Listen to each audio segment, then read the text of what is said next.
U.S. President Joe Biden has called for the African Union to become a permanent member of the G20, the group of the world's 20 biggest economies. He was speaking on the final day of the U.S.-Africa Leaders Summit in Washington, D.C. Biden also announced billions of dollars in support and investment for Africa.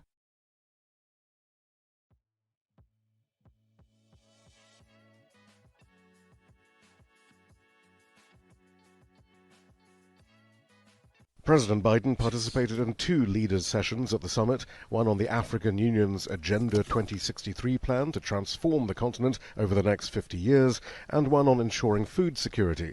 Once again, Biden's message was of equitable development, mutual success, and U.S. investment. Over the next 3 years, working in close cooperation with the United States Congress, we plan to commit $55 billion in Africa to advance the priorities we share and to support the Agenda 2063. However, when asked, U.S. government officials were unable to provide a breakdown of how the figure of $55 billion was arrived at, or how the Biden administration intends to get Congress to approve that sum.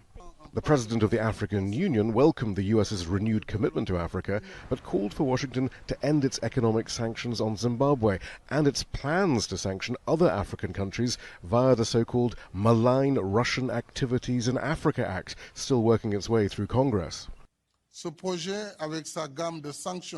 This bill, with its sanctions, which targets a whole continent, is the first in international relations. Africa is asking why such a bill exists, and why is Africa targeted? At least outwardly, the U.S. has changed its tone at the summit, not publicly hectoring African nations about decisions Washington doesn't agree with. But there is still skepticism about whether anything really is different.